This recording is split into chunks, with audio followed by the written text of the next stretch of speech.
8090 한국의 추리소설 소개해드리고 있습니다. 오늘 소개해드릴 작가는 유홍종 님인데요. 이분은 연세대 국문과를 졸업했고요. 또 방송 PD, 시나리오 작가 등 다양한 방면에서 활동을 하셨는데 이 문학계의 메인스트림에서도 굉장히 인정을 받던 문학상 같은 거 막 수상하던 그런 분이었습니다. 근데 추리소설도 쓰셨네요. 추리소설로서는 엉성한 면이 조금 있을지 모르지만 당시의 시대상을 느낄 수 있는 아름다운 문체와 옛 추억을 건드리는 굉장히 잔잔하고 서정적인 추리소설 작품이라고 할 수 있겠습니다. 우리나라 해수욕장 중에 후진, 차를 뒤로 후진시킨다가 아니라요. 후진이라는 해수욕장이 있는 모양입니다. 작품 제목이 그해 여름 후진에서입니다. 네, 저는 재미있게 읽었는데요. 여러분은 어떠실지 낭독 시작하겠습니다.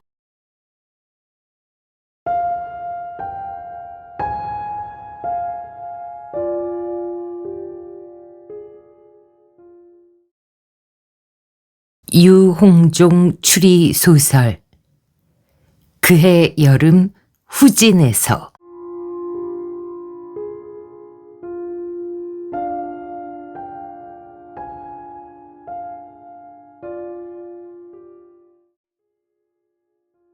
나는 지금도 그때를 생각하면 등골이 오싹거리는 무서움과 함께 가슴 밑바닥에 잔잔히 깔리는 깊은 연민에 사로잡히곤 한다. 긴 머리를 뒤로 묶고 나뭇잎이 그려진 가운을 걸친 채 우울한 눈빛으로 담배를 태우던 그 여자. 하얀 이마와 콧나의 선으로 이어지는 앙담은 그 입술의 붉은 빛깔을 생각하면 지난 여름 해변에서 벌어진 일들이 마치 한 토막의 스크린처럼 머릿속을 점령해버린다. 나는 그 살인사건에 연루돼서 정신적으로 큰 충격을 받았다기보다는 배우고 느낀 점이 더 많았다는 걸 깨닫게 되었다. 사랑이란 양심의 눈을 근시 안으로 만들고 승부는 포기에서 오며 이 세상에는 참으로 절묘한 우연들이 귀신처럼 존재한다는 점이었다. 그러니까 그 사건은 바로 해변에서 시작되었다. 오후 늦게 하늘이 잔뜩 찌푸리더니 비가 내리기 시작했다. 바람을 몰고 온 비는 파도를 사람 키보다도 높이 끌어올려 연신 해안에 몸을 부볐다. 우리는 텐트 속으로 기어들어가 모두들 누에처럼 몸을 웅크렸다. 먹구름과 비와 파도의 난장판은 해변이 아니면 볼 수 없는 광경이었다. 동해안의 후진 해수욕장에 도착해서 텐트를 치고 수영복을 갈아입고 바다로 나가려던 순간 일어난 기상 변화였다. 어차피 오늘은 물속에 못 들어갈 것 같구만. 이만저만한 광란이 아니다. 우리들은 텐트 속에 쪼그리고 앉아 속수무책이었다. 두 사람은 낮잠을 청했고 민우는 무릎 위에 턱을 댄 채 휘파람을 불고 있었으며 나는 그 애가 끊어질 듯 이어질 듯 불고 있는 이마 위에 떨어지는 빗방울이란 곡을 무심히 듣고 있었다. 민우는 나와 의과대학 4학년 동기였고 나머지 두 친구 중 하나는 신학대학, 하나는 문과대에 다녔다. 우리는 고등학교 때부터 단짝들로 여름이면 어김없이 캠핑을 동반해 오고 있었다. 그러나 그것도 이번이 마지막 기회가 될지도 몰랐다. 우린 이제 각기 군대를 가거나 유학을 가거나 취직을 하게 돼서 내년부터는 캠핑 동반자가 되기 힘들게 되니까. 어두워지자 비는 개었지만 바람은 계속 거세게 불었고 파도는 여전히 높았다. 해변 여기저기서 텐트가 넘어지고 바람에 날리는 소동이 벌어졌다.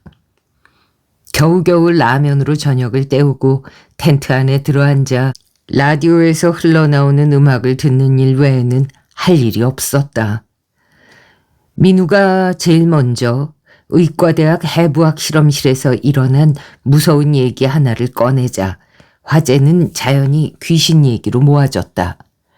밤중에 해부실로 들어갔더니 시험관 안에 든 팔이 손가락을 흔들며 가까이 오라는 신용을 하더라는 얘기는 언제 들어도 뒷머리털이 곤두섰다. 같은 얘기더라도 시간과 장소에 따라 얘기하는 사람과 분위기에 따라 공포의 도수는 사뭇 달랐다. 친구들은 과거에 겪은 얘기나 들은 얘기 보따리들을 거침없이 풀어놓기 시작했다. 달걀 귀신, 할미 귀신, 몽당 귀신 얘기서부터 흡혈귀 드라큘라며 몽유병 환자의 체험, 밤 12시 재래식 외진 화장실이나 자살한 사람들의 원귀 얘기로 섭렵이 되면서 우리들의 화제는 자연히 인간의 영혼과 이승과 저승의 세계를 연결하는 영매, 불가사의한 기적을 논리적으로 규명해보는 데까지 발전했다. 그러자 우리들은 점차 가벼운 무서움과 공포심에서 도수가 높은 고차원의 두려움을 느끼게 되었다. 때문에 우리들은 화장실조차 갈 수가 없었다. 바람이 불고 파도 소리가 계속 귀청을 때리고 오한까지 몰려와서 우리들은 모두 담요를 뒤집어 쓰고 추위와 무서움에 오들오들 떨었다. 하지만 우리들은 텐트 안에서의 무료함을, 그 무서움을 즐기며 견디고 있었던 거다. 서로가 서로의 무서움을 일깨워주며 견제하고 부추기는 동안 자정이 넘어서면서 우리들은 하나씩 불면과 배고픔과 무서움에 지치기 시작했다. 야, 이젠 귀신 씨나락 까먹는 소리 그만하고 잠이나 자자, 응? 나는 친구들이 점차 귀신의 존재를 인정하고 영매의 세계를 긍정적으로 평가하려 드는 기색이 뚜렷해지자 그들의 논리를 귀신 씨나락 까먹는 소리로 일축해버리고 말았다. 야, 그런 건 죄다 허약한 신경과 의지를 가진 사람들이 귀신의 존재를 인정함으로써 자신들의 나약성을 은폐하려는 변명에 불과하다고. 자, 의지와 표상으로서 인간인 날 따라서 화장실 가자고. 응? 화장실 갈 사람 없어? 내가 소리치자 세 친구가 동시에 일어섰다. 그들은 모두 소변을 참으며 오들오들 떨고 있었다. 그 중에서 한 친구는 팔에 소름이 돋았다고 고백했다. 집단으로 화장실에 다녀온 친구들은 좁은 텐트 안에 각자 웅크리고 접고 뒤틀고 포갠 채로 고난 잠에 빠져버렸다. 하지만 정작 나는 잠들 수가 없었다. 해안의 파도 소리와 윙윙거리는 바람 소리, 그리고 아까 들은 귀신 얘기들이 내 온 신경을 곤두서게 했기 때문이다. 쪼그리고 앉은 채 날카로워진 신경을 붙들고 불면과 싸우며 얼마나 시간이 흘렀는지 얼핏 든 선잠에서 눈을 번쩍 떴다. 어느새 새벽이었다. 텐트에서 나온 나는 맑게 갠 하늘을 보고 깜짝 놀랐다. 어젯밤 그토록 비바람을 몰고 왔던 하늘이 잔잔한 솜털 구름으로 뒤덮여 있었다. 바람은 훨씬 잦아들어서 파도도 평소처럼 해안의 모래벌에 올라오는 수준이었다. 아직 해는 뜨지 않았지만 수평선은 또렷이 보였다. 난 어젯밤 광란의 파도에 시달렸던 어부처럼 온몸이 나른해졌다. 잠을 못 잔 탓도 있었지만 귀신 얘기에 마음이 산란해졌기 때문이다. 그러나 해안에 서자 광활한 바다가 알 수 없는 힘을 북돋아 주었다. 저 힘찬 바다처럼 현실은 과학적인 것이다. 허황된 귀신 얘기로 혼탁해진 귀를 씻고 심호흡을 좀 하니까 마음이 가라앉았다. 나는 수영복을 입고 위에는 푸른 줄무늬 와이셔츠를 하나 걸친 채 찬 냉기가 도는 바람을 맞으며 천천히 해안을 거닐었다. 어젯밤에 잠을 못 잔 탓인지 사람들은 모두 텐트 안에 갇혀 나오지 않았고 이른 새벽이기 때문에 해안에는 인적이라고는 없었다.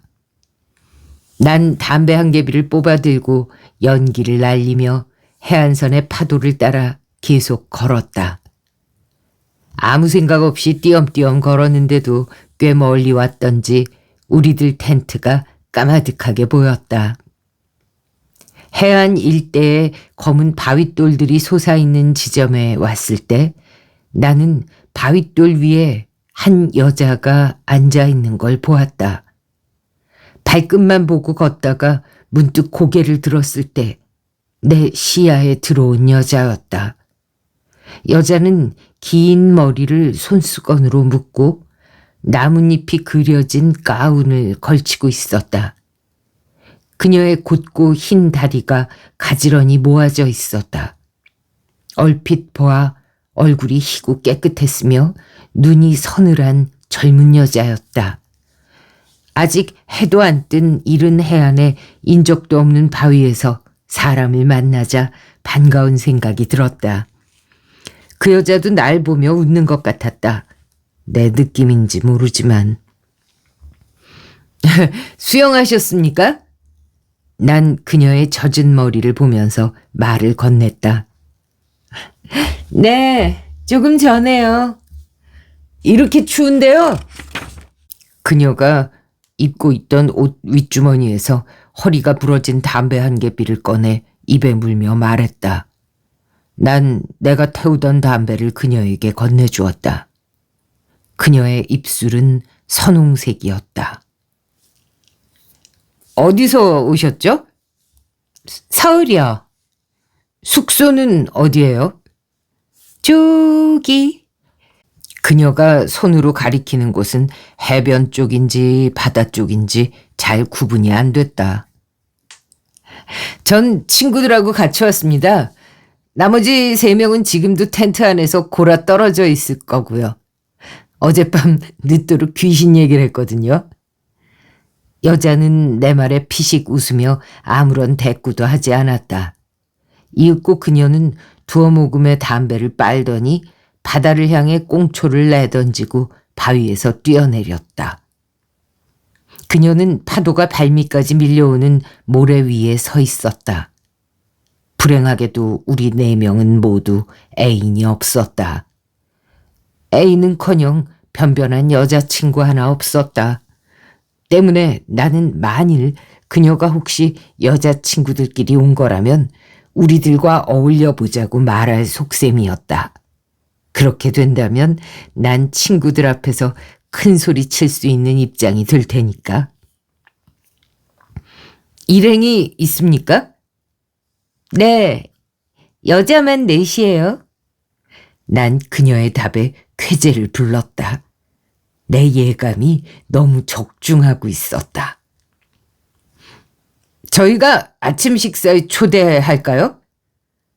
난 대뜸 그렇게 그녀에게 제의를 했다.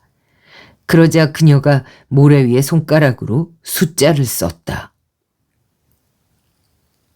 464에 675. 나는 그녀가 쓰는 숫자를 머릿속에 되뇌었다. 난 전화번호를 외우는데 비상한 암기력을 가지고 있었다. 그녀가 나에게 연락할 전화번호를 알려주고 있다고 생각했기 때문에 더 정신 똑바로 차리고 외웠다. 전화번호군요. 묵고 계신 여관이나 민박집 전화번호? 그러자 그녀가 고개를 끄덕였다. 저하고 수영 같이 하지 않으실래요? 그녀의 뜻밖의 제의에 난 어리둥절해지고 말았다. 난 그녀가 나에게 그런 엉뚱하고 당돌한 제안을 해오리라곤 생각지도 못했기 때문이다. 물론 난 수영에는 자신이 있었고 또 그녀와 좋은 기회를 갖고 싶었기 때문에 그 제의를 거절할 용기가 없었다. 좋죠. 난 곧 선선히 승낙하고 말았다. 여기서 100m쯤만 가면 수면 위로는 보이지 않지만 꽤 높은 바위가 있거든요. 거기서 쉴 수 있어요. 절 따라오시겠어요? 그녀가 나뭇잎이 그려진 가운을 벗어 바위 위에 걸쳐 놓았다. 나 역시 그녀가 하는 대로 셔츠를 벗어 바위 위에 올려두었다. 검은색 비키니를 입은 그녀의 몸매는 마치 물찬 제비처럼 날렵해 보였다. 좁은 어깨와 잘록한 허리 아래 길고 곧은 각선미가 내 눈을 황홀하게 사로잡았다. 그녀는 두 발을 고정시키고 몸을 둥글게 돌려 준비 운동을 했다. 나도 그녀를 따라 모래 위를 가볍게 뛰었다. 바다의 새벽 냉기가 내 몸을 휘감았다. 파도에 몸을 적시자 이빨이 마구 마주칠 만큼 추웠다. 그런데 그녀는 조금도 추워하는 기색이 없었다. 난 그녀가 바다 수영에 익숙한 도사거나 아니면 간이 몹시 큰 여자일 거라고 생각했다. 나는 남자라는 체면이 있었고 어떤 일이든 여자와 겨룰 때는 불알값을 해야 한다는 할아버지의 말을 수없이 듣고 자랐기 때문에 그녀 앞에서 추운 기색을 보일 수는 없었다. 이윽고 바닷속으로 몸을 던지면서 그녀가 나에게 휘파람을 쉬익하고 불어제꼈다. 어서 자기를 따라오라는 신호였다.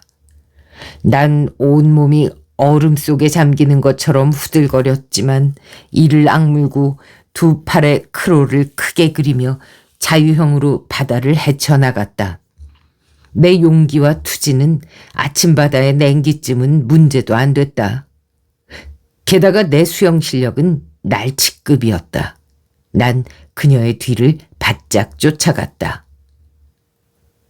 그러나 얼마나 헤엄을 쳤는지 온몸의 기운이 다 빠져 뒤돌아봤을 때 우리는 해안으로부터 까마득하게 떨어져 있었다.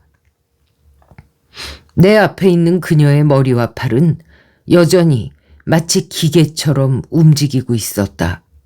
그녀는 조금도 지치지 않은 모양이었다.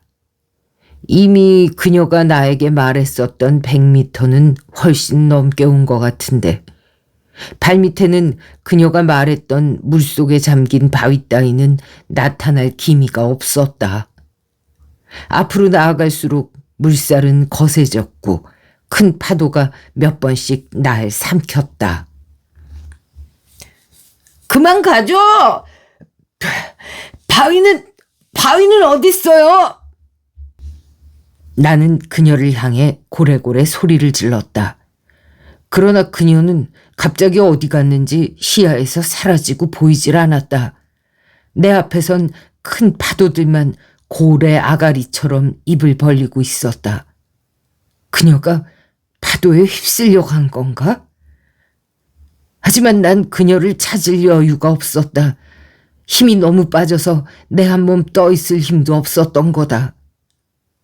난 아까부터 해안을 향해 몸을 돌려 사력을 다해 팔을 뻗었지만 내 몸은 한치도 앞으로 나가질 못하고 있었다.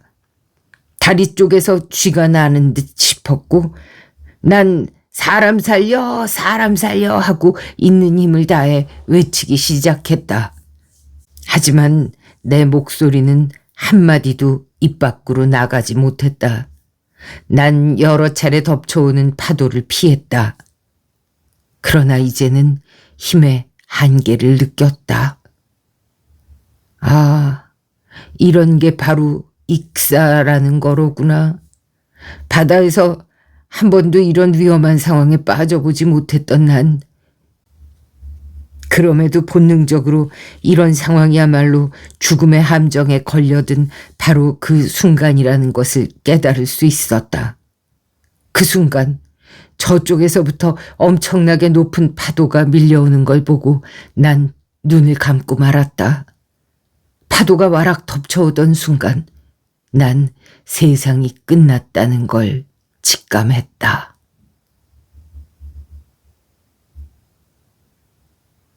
눈을 떴을 때 나는 해상경찰 긴급구조본부의 천막 안에 누워 있었다.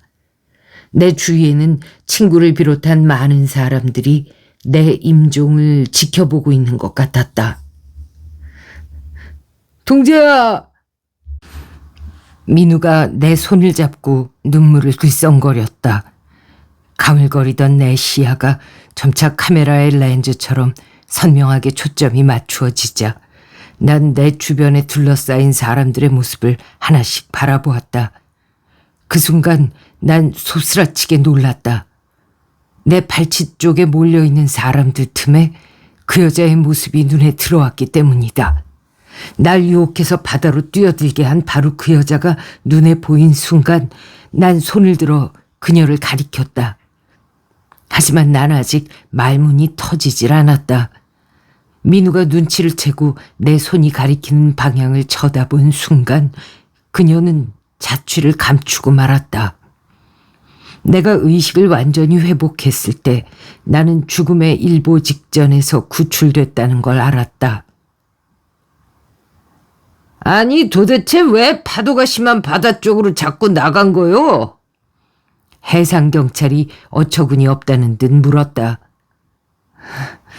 어떤 여자를 따라갔었습니다. 난 경찰 진술서에 솔직히 한 여자를 해변에서 만나 그 여자의 말대로 바다에 뛰어들게 됐다는 걸 고백했다. 하마터면 물귀신에 올려서 죽을 뻔했구만. 바로 그 자리에서 올여름 들어 5명이나 되는 남자가 익사했단 말이오.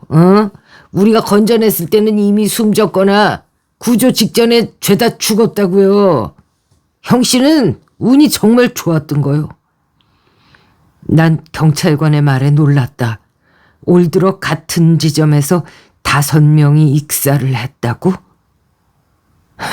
그것도요, 아주 건장한 총각들만 그 자리에서 5명이요. 딱 해 뜨기 직전 그 시간에 말이에요. 이상한 일 아니요?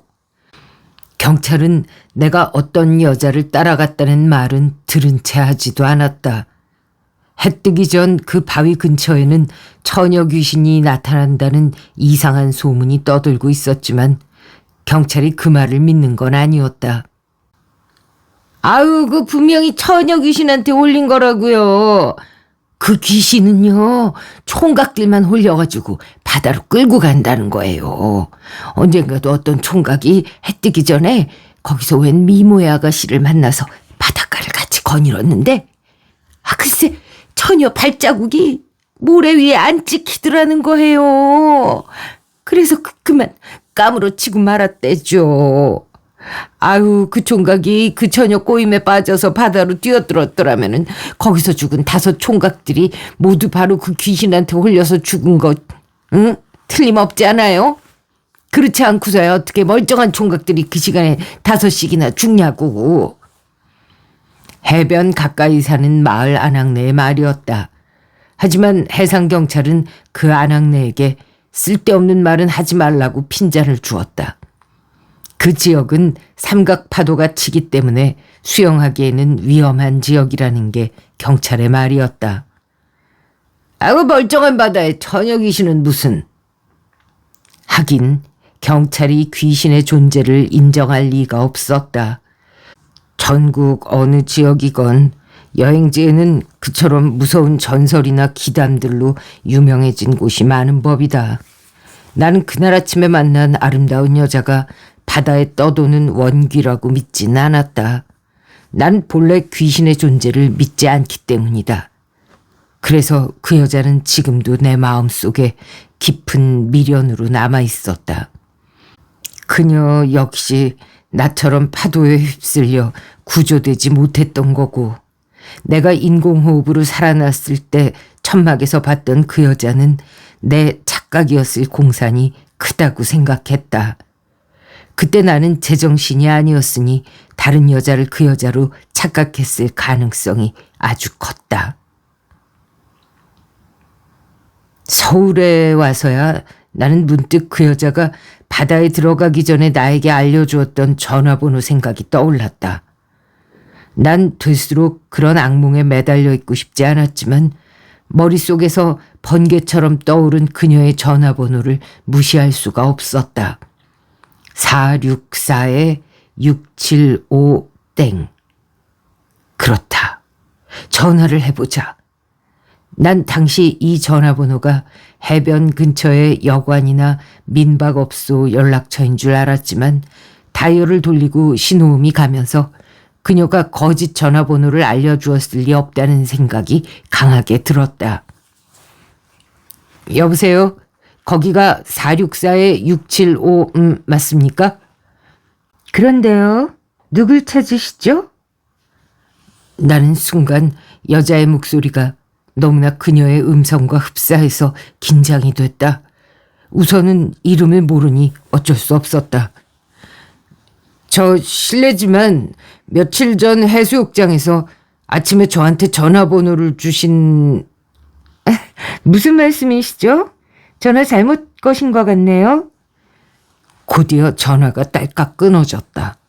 난 재빨리 다이얼을 다시 돌렸다. 내가 해변에서 전화번호를 일러준 어떤 여자를 찾고 있다고 하자 그녀는 처음에는 거부 반응을 표시하더니 나중에는 바짝 호기심을 갖는 눈치였다. 나는 드디어 그녀를 만나는데 성공했다. 종로에 있는 다방에서 한미리라는 이름을 찾자 카운터의 아가씨가 친절하게 안내해 주었다. 나는 그녀를 보자마자 깜짝 놀랐다.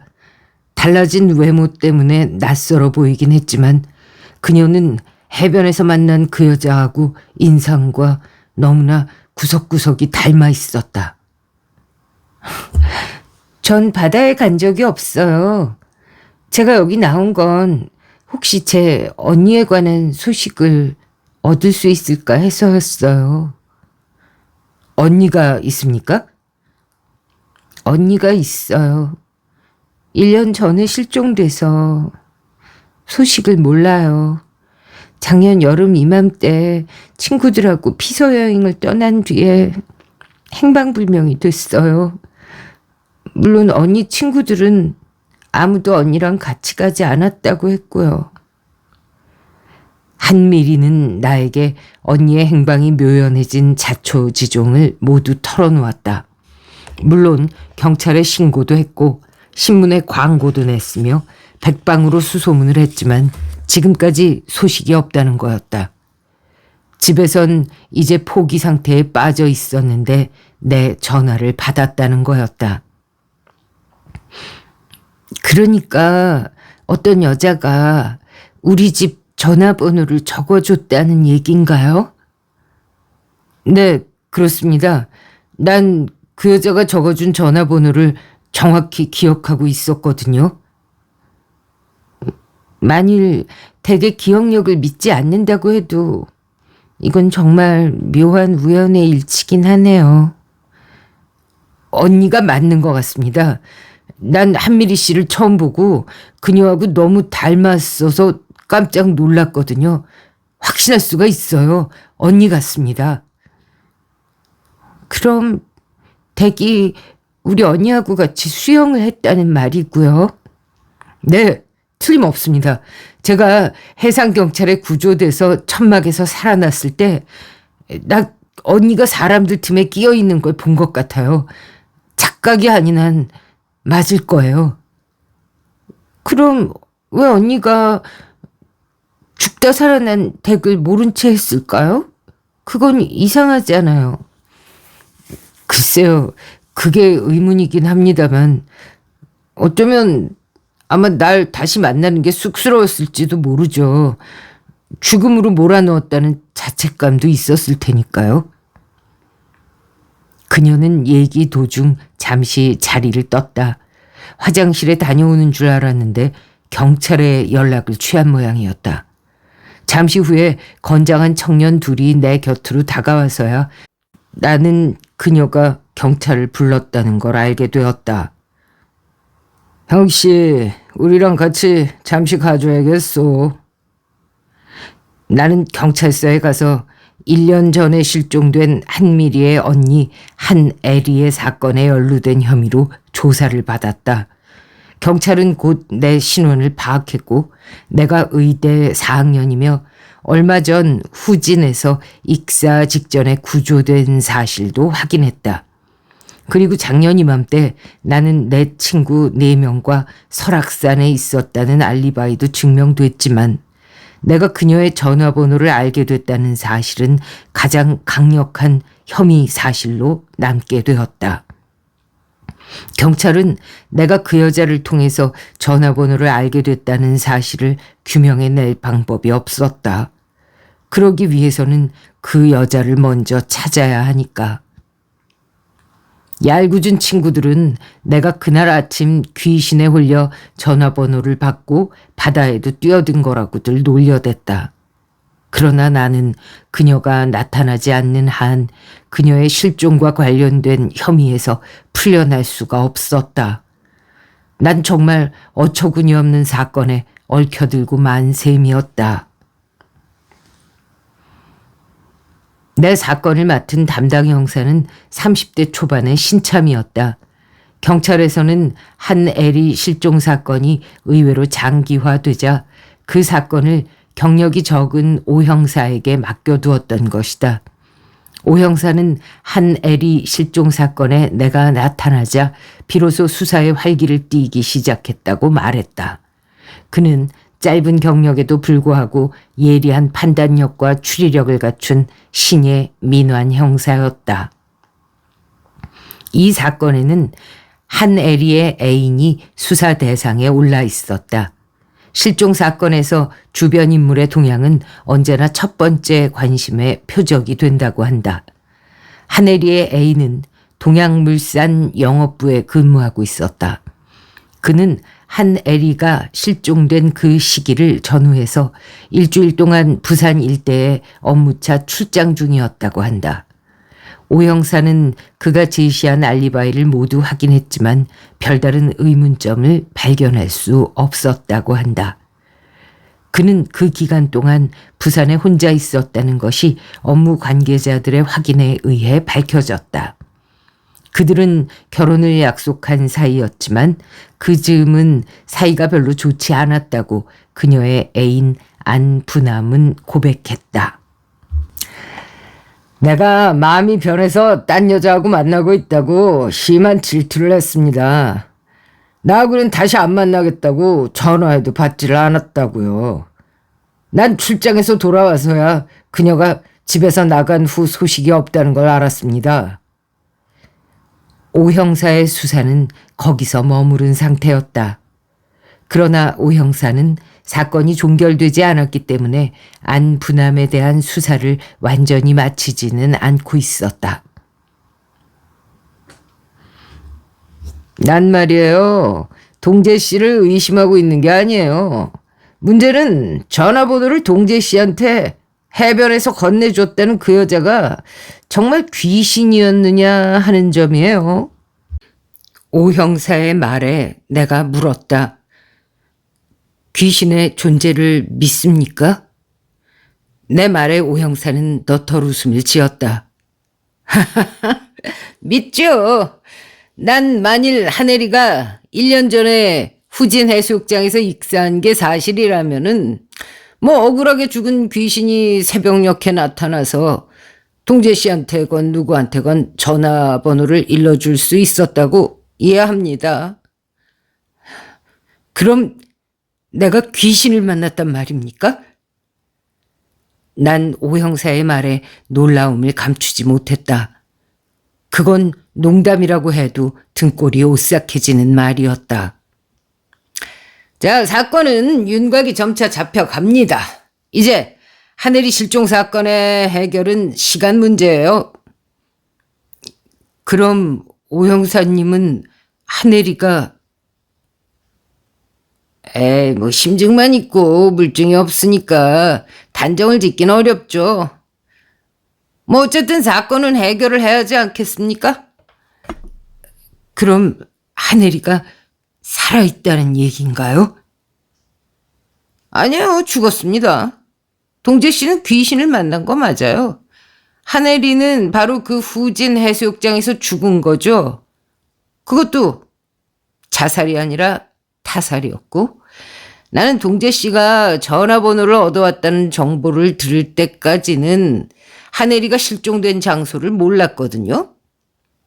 뭐 그녀가 죽었을 거라고 예감은 했습니다만 장소를 몰랐던 거예요. 그 장소를 아는데 무려 1년이나 걸렸네요. 그럼 오 형사님은 귀신 말을 믿는다는 얘기입니까? 근데 그 귀신 말을 믿고 수사를 시작했더니 사건이 의외로 공식처럼 풀리더란 말이죠. 오 형사가 날 데리고 간 곳은 서초동의 어느 2층 카페였다. 커피 한 잔을 마시고 났을 때 나는 오 형사가 가리키는 곳을 바라보았다.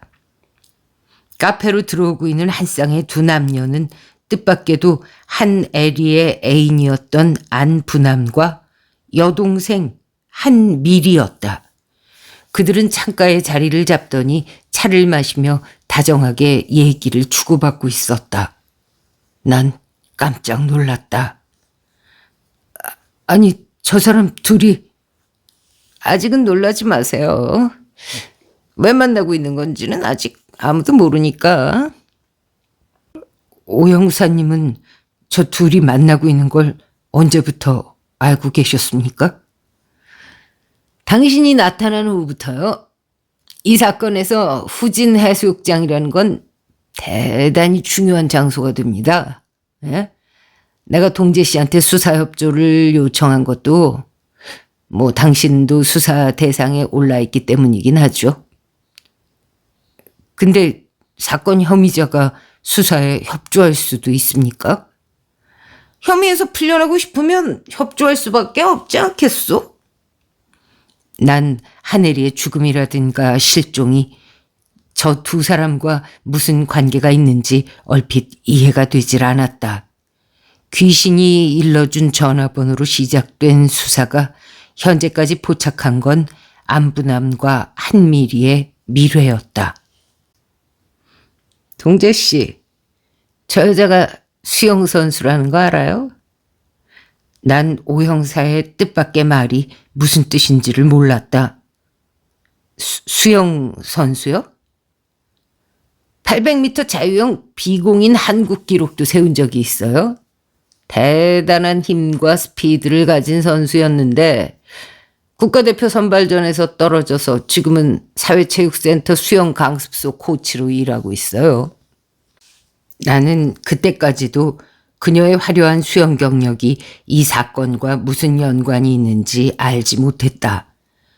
오 형사가 그저 그녀의 경력을 참조 삼아 조사한 거라고 단순히 생각했다. 그랬군요. 내 말에 오 형사는 담배를 꺼내물며 내 눈을 바라보았다. 저 남자 안부남도 일주일에 2번씩 사회체육센터에서 수영을 하고 있다는 게 밝혀졌어요. 지난 서너 주일 동안의 조사에 따르면은 두 사람은 단순히 언니의 연인이거나 애인의 여동생이라는 관계보다는 더 깊은 관계가 있다는 게 드러났어요. 저들은 하늘이의 실종으로 안부남이 계속 경찰의 감시를 받고 있다는 걸 알고 있기 때문에 자기들 관계를 공개적으로 밝히지 못하고 있는 거고. 무슨 말인지 알겠소? 난 그의 말에 고개만 끄덕일 뿐이었다. 오 형사의 말로는 그들이 한 애리가 죽은 후 관계가 깊어진 건지 그 이전부터 깊은 관계였는지 판단할 수가 없었기 때문이다. 저 두 사람은 언니란 사람이 실종된 후에 관계가 깊어진 건가요? 아니요, 아직 알 수는 없습니다. 동재 씨도 한미리를 오늘 좀 만나 주십시오. 아주 우연히 만난 것처럼. 응? 그렇게 그녀를 만나서 이런 식의 가상 추리를 대입해 보십시오. 오 형사가 내 귀에 대고 그녀를 만나서 확인해 볼 말들을 나직히 속삭였다. 난 오 형사의 말을 듣고 눈을 휘둥그렇게 떴다. 아니, 그럴 수가? 놀라지 마세요. 이건 어디까지나 가상이니까요. 난 지금 하늘이 사건을 처음부터 끝까지 심증과 추리로만 수사를 하고 있는 거예요. 하늘이가 후진 바다에서 죽었다는 것도 추리하고 심증일 뿐이라는 거죠. 물적 증거는 하나도 없어요. 경찰은 그 여자의 시신조차 보지 못하고 이렇게 수사를 하고 있는 거니까. 알겠습니다. 오 형사님 말을 듣고 보니 대단히 심증이 가는군요. 저 여자가 수영 선수라는 점이 왜 중요한지도 이제 알 것 같습니다. 예, 잘 부탁합니다. 난 안부남을 추적할게요. 내일 이 시간에 여기서 만납시다. 우린 그들이 나가기를 기다렸다가 자리에서 일어났다. 오 형사는 안부남의 뒤를 쫓았고 나는 안부남과 헤어져서 지하철로 내려서는 그녀를 바짝 쫓아갔다. 난 그녀를 앞질러 가다가 들고 있던 책을 떨어뜨렸다. 그녀가 뒤따라오다가 멈칫 섰을 때 나는 책을 주워들고 그녀를 놀랍게 바라보았다. 제가 누군 줄 아시겠습니까? 한미리는 날 보더니 놀라는 표정이었다. 난 안경을 고쳤으며 그녀를 유심히 바라보았다. 지하도의 채광과 분위기, 그리고 그녀의 옷차림과 헤어스타일 때문에 그녀의 모습은 해변에서 보던 인상과는 사뭇 달라 보였지만 내 머릿속에 지문처럼 박혀있는 나뭇잎 무늬의 가운을 입었던 그녀의 모습은 그 안에 그대로 살아있었다. 잠깐 저하고 얘기 좀 나누실까요? 내가 그녀에게 지하도의 구석 벤치를 가리켰다. 난 지금 바빠요. 더구나 당신처럼 경찰 조사를 받고 있는 사람하고 얘기할 이유는 없죠. 하하, 그래요? 난 불구속 입건된 건 사실이지만 범인은 아닙니다.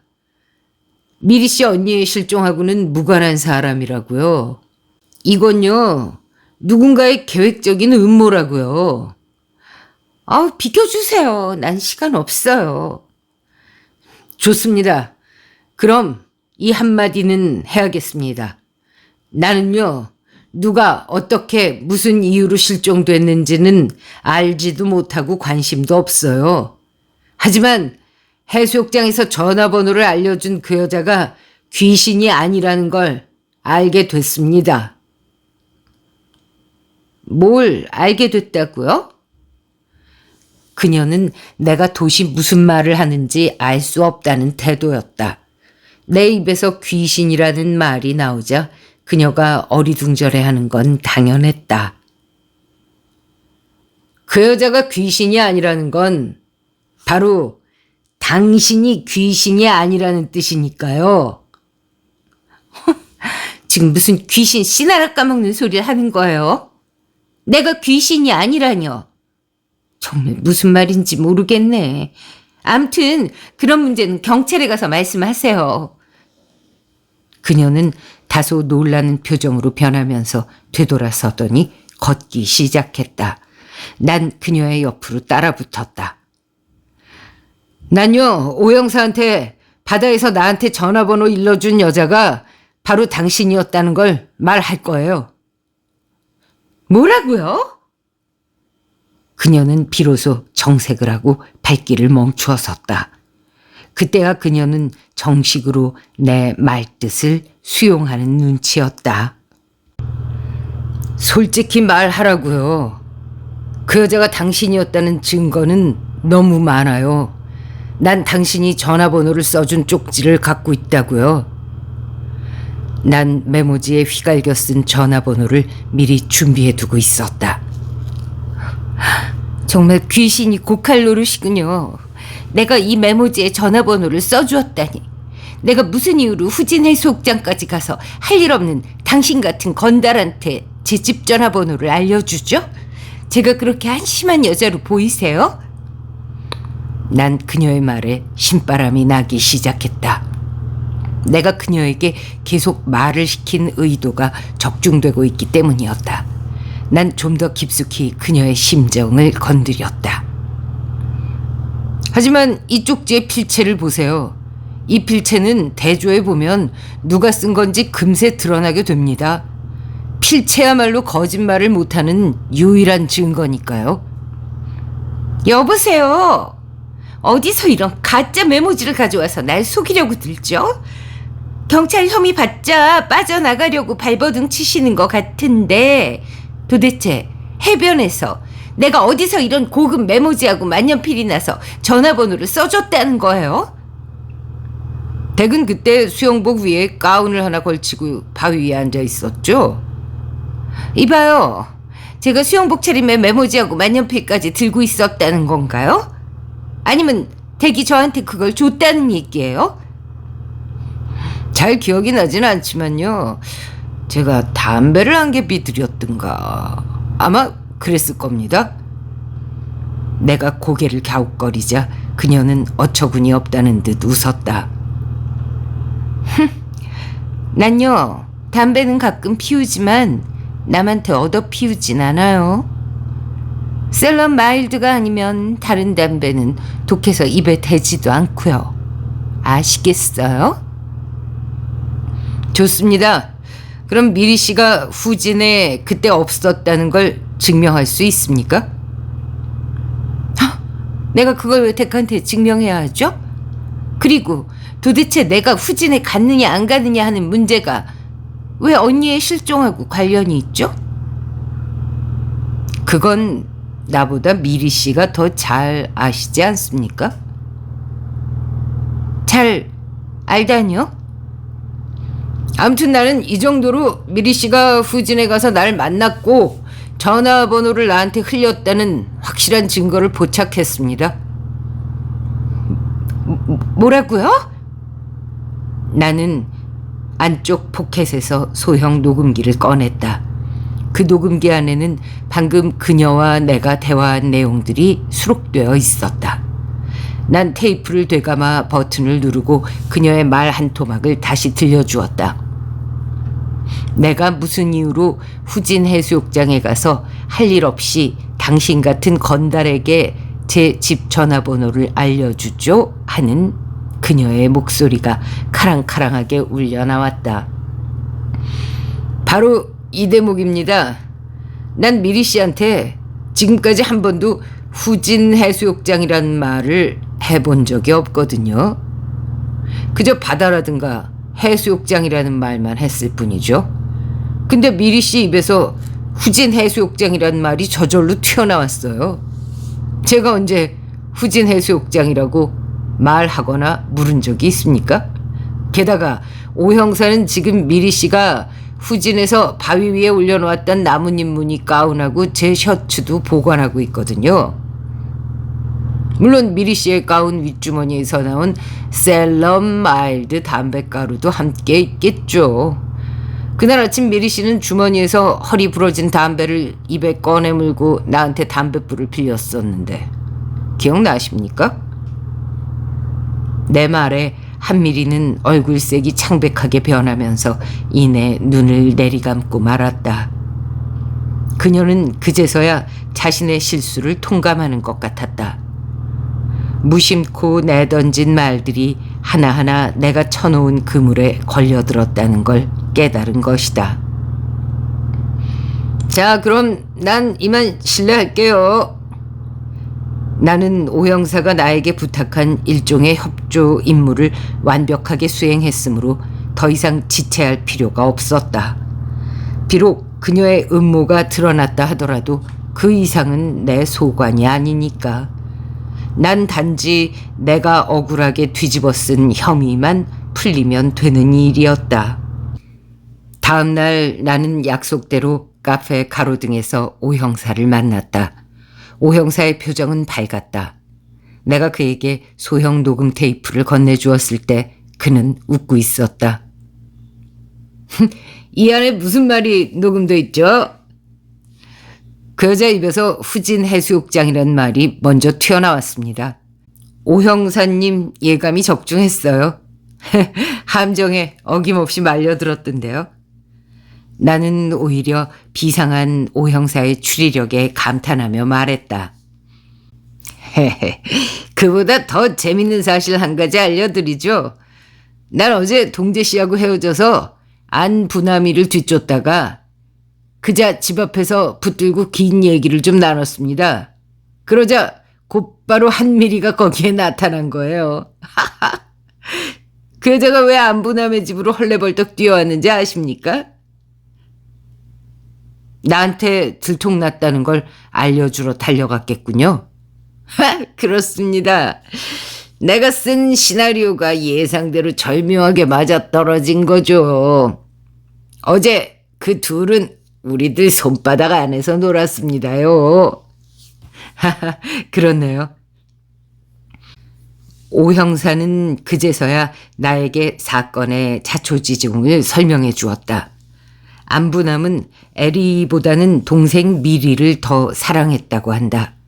그것을 안 에리는 심한 충격과 질투심을 느끼고 있던 차, 안부남이 부산으로 혼자 출장을 떠나자 집에는 친구들과 캠핑을 간다고 속이고 안부남을 만나러 부산으로 따라갔다. 안부남은 부산에 온 에리를 데리고 후진 해수욕장에 간 후 충동적으로 그녀를 바다로 유인해서 익사하게 한 다음 다시 부산으로 내려가 출장을 마치고 귀경한 것이다. 그 후 안부남은 언니가 실종됐다는 걸 핑계 삼아 미리와 자주 만났고 미리 역시 그와 깊은 사랑에 빠지고 말았다. 그럴수록 양심의 깊은 가책에 시달리던 안부남은 어느 날 미리에게 언니의 익사 사건을 숨겨왔다고 고백했다.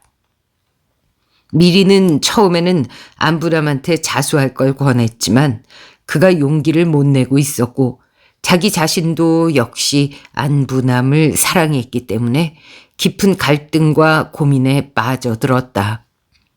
드디어 그녀는 언니의 실종 사건을 영원히 은폐시키기로 결심했다.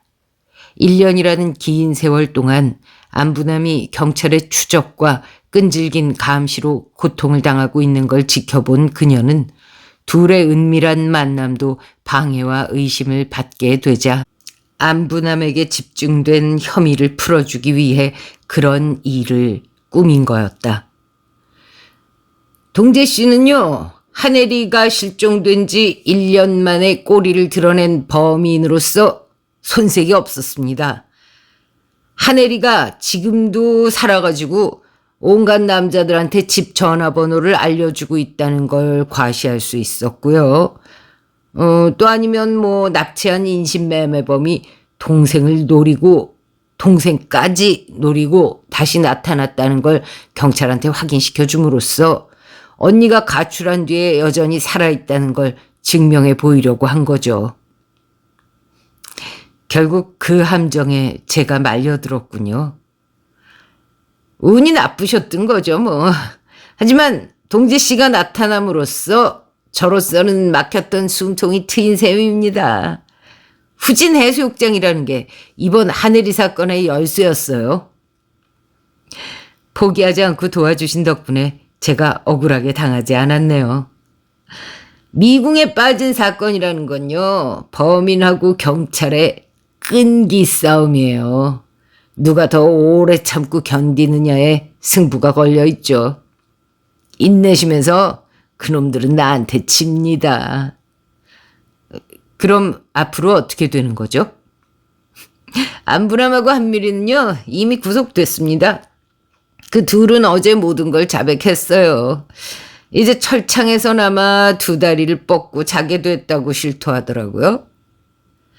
나는 오 형사와 악수를 나누고 나오면서 이 세상에 떠도는 귀신 얘기가 조금도 거짓말이 아니라는 사실을 깨달았다. 귀신이란 환청이나 착각으로만 존재하는 것이 아니라 엄연한 현실로 존재하고 있다는 것이 내 체험으로 증명된 게 아니겠는가?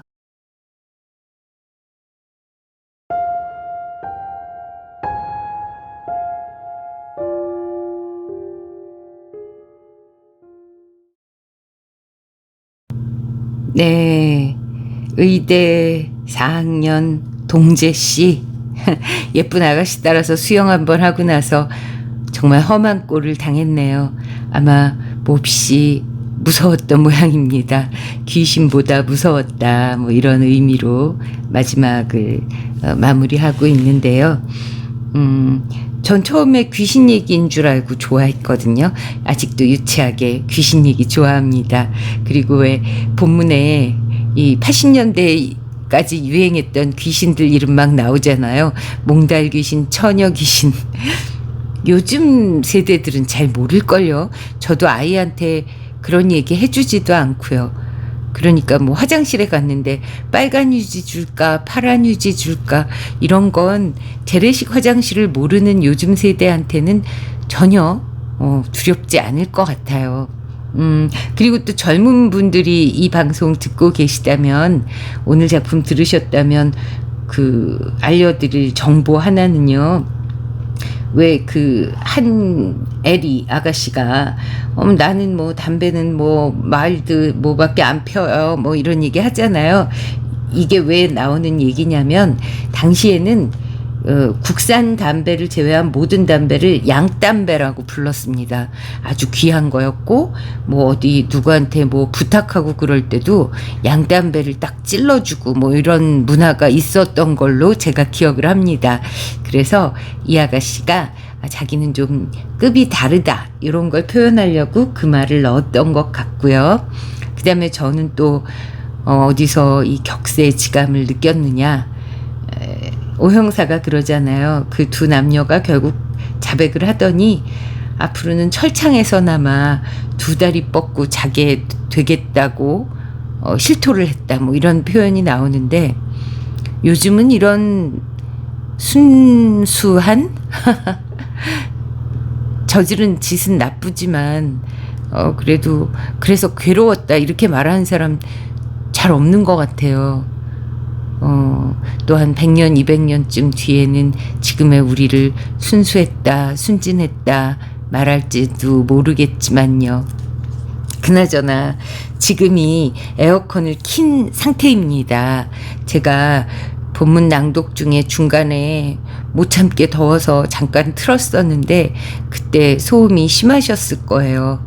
근데 또 어쩔 수 없이 이 무더운 여름에 접어들었기 때문에 여러분들의 귀를 조금 질 떨어지게 하는 소리로 당분간 만나 뵈어야 한다는 죄송한 점을 알리면서 물러가도록 하겠습니다.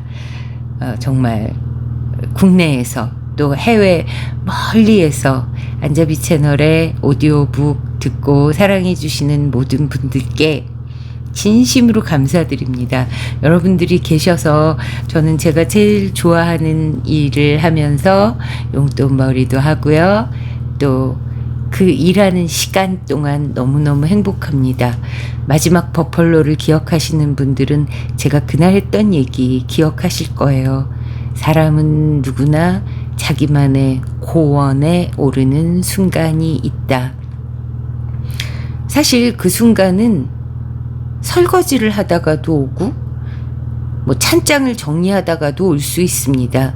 사람이라는 게 자기 자신을 행복하게 하고 고무시켜주는 어떤 행동, 일상생활에서의 행동을 누구나 다 갖고 있기 마련이거든요. 제 친구 하나는 정말 청소와 정리정돈에서 짜릿함을 느끼는 친구도 있거든요.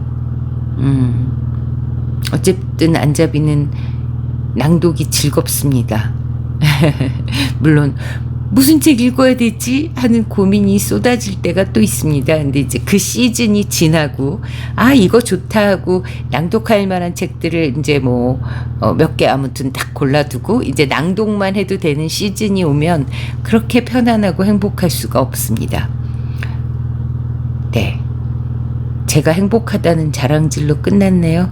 여러분도 오디오북 들으면서 행복한 시간 보내신 거 맞으시죠? 이게 좀 게이지가 맞아야 자랑을 할 수가 있는 거거든요. 저는 여러분도 오디오북 즐겁게 들으시면서 이렇게 내가 귀로나마 책을 즐길 수 있었다는 사실에 만족함, 뿌듯함, 행복감 느끼실 거라고 생각이 듭니다. 네. 진짜 물러가야겠네요. 좋아요, 구독, 공유, 알림 설정, 하이프, 쇼핑 부탁드립니다. 우리 해외 독자분들께서 가끔 안잡이 너 위해서 내가 물건 쇼핑 거기서 해주고 싶은데 해외에서는 안 된다 하는 말씀들 가끔 해주세요. 전혀 미안해하실 필요 없습니다. 네, 지금도 이미 충분히 많은 분들이 도와주고 계시고요. 네, 멀리서 들어주신다는 것만으로도 얼마나 든든하게요. 이렇게 지구본을 딱 보면 전 세계 각지에 안잡이 오디오북 듣는 분들이 계십니다.